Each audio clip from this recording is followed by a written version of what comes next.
Faites attention aux mensonges lucifériens et sataniques au sein des organisations secrètes, comme la franc-maçon. Selon l'Évangile de Luc, chapitre 8 verset 17, « Car il n'est rien de caché qui ne doive être découvert, rien de secret qui ne doive être connu et mis au jour. » Nous allons voir comment le malin trompe les gens. Les caractéristiques de Lucifer sont entre autres le serment occulte et l'emplacement de l'autel de son temple.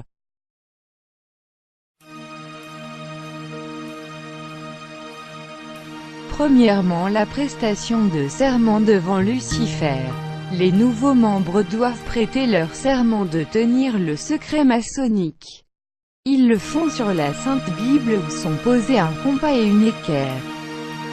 Les initiés francs-maçons prêtent honnêtement leur serment, sans se rendre compte que c'est le symbole de l'étoile flamboyante de Lucifer qui est caché par l'apparence subtile du compas et de l'équerre.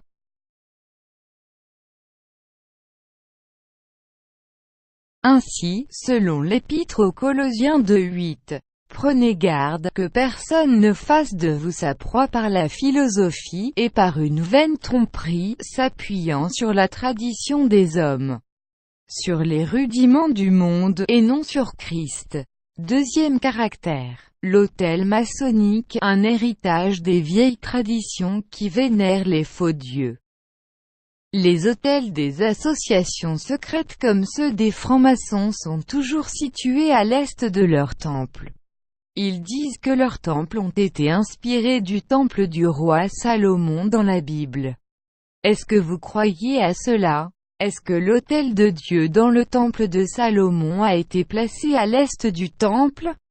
Est-ce que le Dieu de Salomon accepterait que son sanctuaire soit orné de la figure de Lucifer, le porteur de lumière comme dans cette image? La plus grande révélation sur l'adoration des faux dieux a été donnée au prophète Ézéchiel. Le Seigneur l'a amené à Jérusalem en vision pour regarder tout ce qui se produisait en secret au sein du temple. Ézéchiel chapitre 8 verset 16. Entre le portique et l'autel, il y avait environ 25 hommes, tournant le dos au temple de l'Éternel et le visage vers l'Orient, et ils se prosternaient à l'Orient, devant le soleil.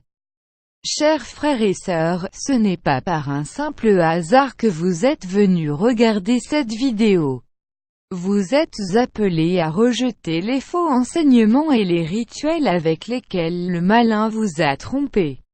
Comme Dieu n'aime pas la tromperie et le mensonge, il dit dans Osée 4:6, « Mon peuple est détruit, parce qu'il lui manque la connaissance. » Frères et sœurs, il n'est pas encore tard de revenir au Seigneur Jésus-Christ.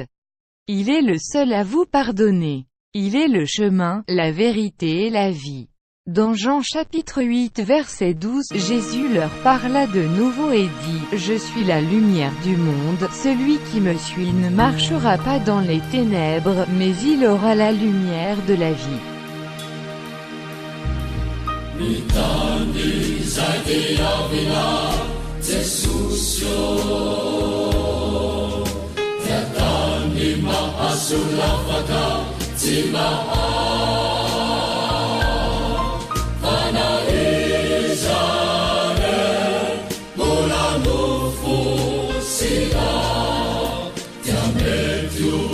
Sulla